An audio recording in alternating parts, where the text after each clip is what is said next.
Now this is sensational and truly massive.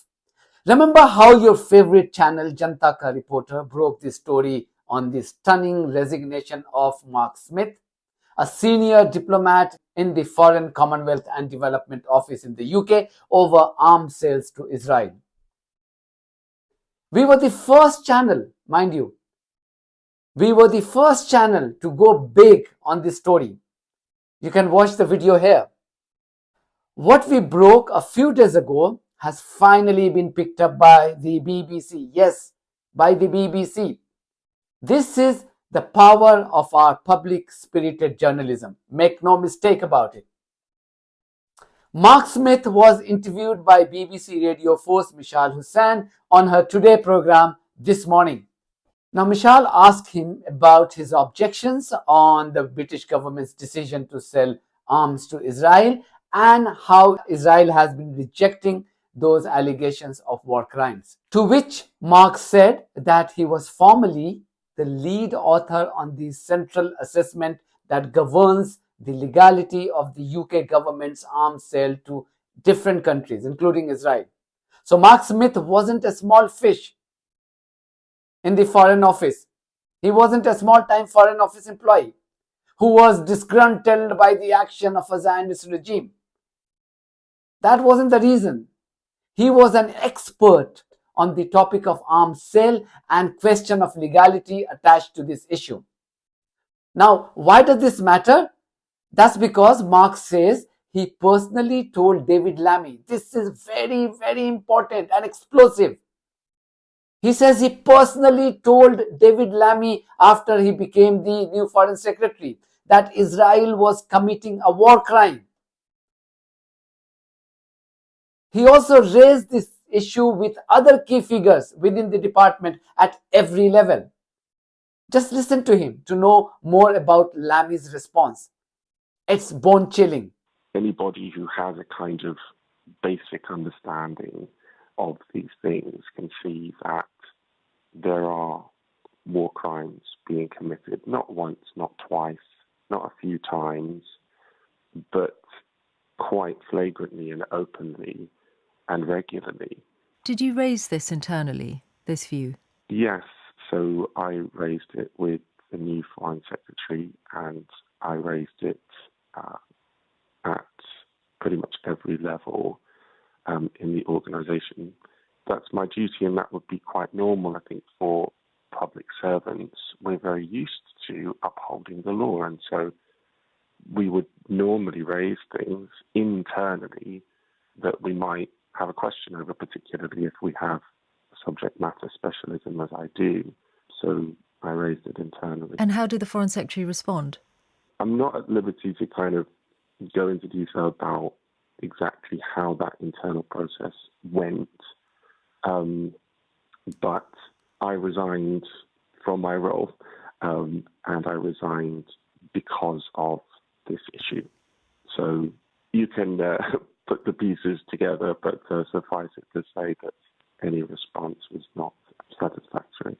Let's not forget how Lammy used to give David Cameron grief, and rightly so, on making the legal advice on arms sale to Israel public. Now been calling for 12 days for David Cameron to publish the legal advice so that we are clear on whether Israel has contravened international humanitarian law and therefore arms sales should be suspended.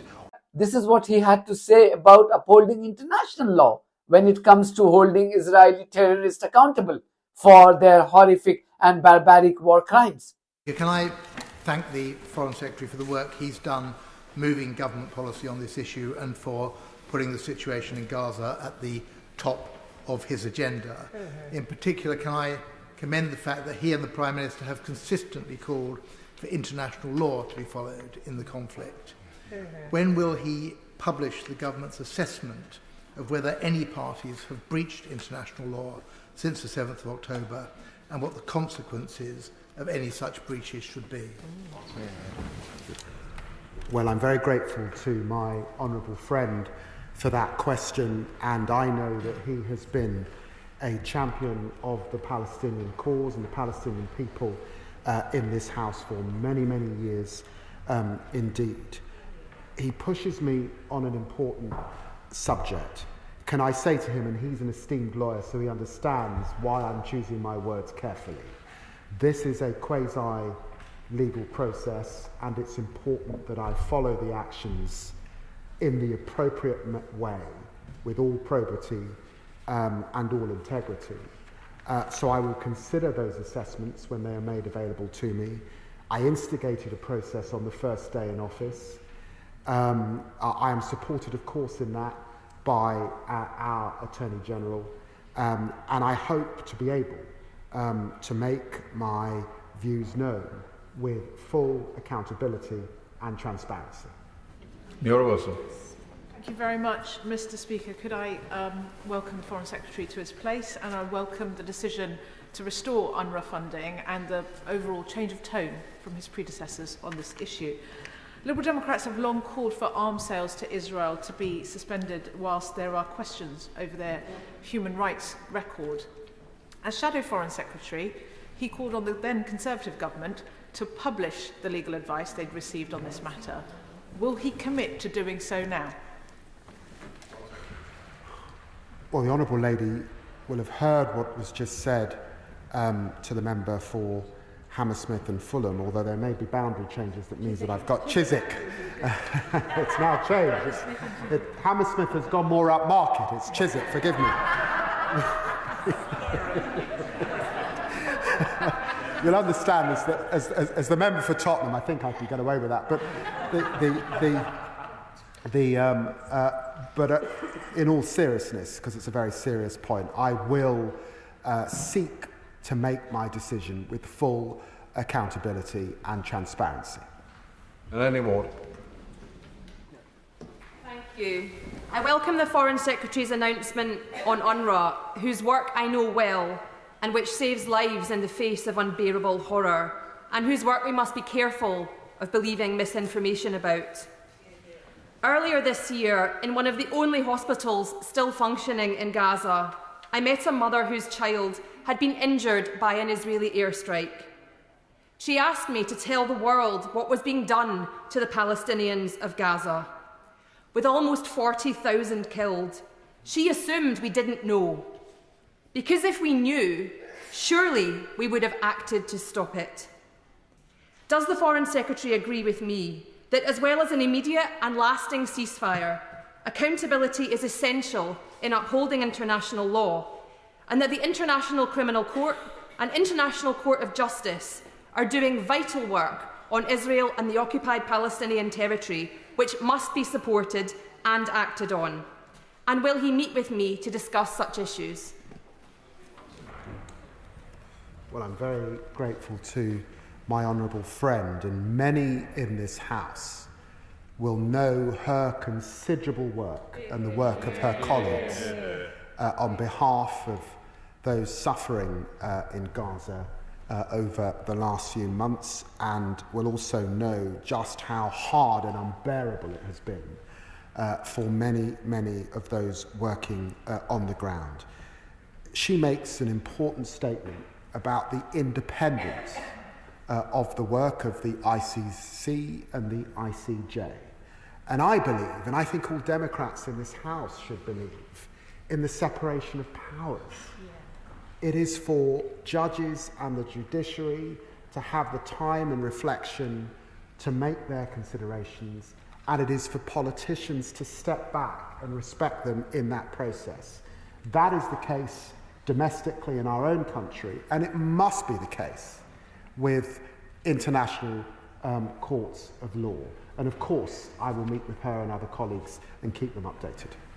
And yet, this guy had no problem in traveling to Israel twice in less than 2 months, shaking hands with war criminals and trusting a bloodthirsty terrorist, Benjamin Netanyahu, to launch an investigation into the crimes committed by his own bunch of terrorists in the occupied West Bank.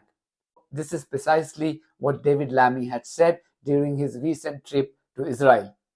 You can watch this video here.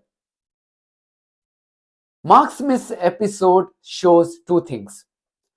First, the importance of independent media. The mainstream media would have buried this story had it not been for this channel, Janta Ka Reporter. The fact the story made it to BBC Radio 4's flagship Today program simply seals the power of our journalism. The story simply went viral, and we forced the BBC, in a way, we forced the BBC to pay attention to this story. They could not ignore this story anymore. At least now you can start buying me coffee to make this platform even more stronger. And the other fallout of the Mark Smith resignation episode is that how it has exposed the likes of David Lammy and Keir Starmer as two-faced politicians who continue to remain within the tight grip of war criminals Netanyahu and his gang. Before I end, I would like to thank all those people who have already extended their support to my journalism through our page on buymecoffee.com. We need more and more people to join this movement to create an even bigger positive impact on the mainstream media. Thank you very much for watching this video. If you haven't subscribed to my channel, please do so, because that's one of the many ways you can support independent journalism. God bless you all.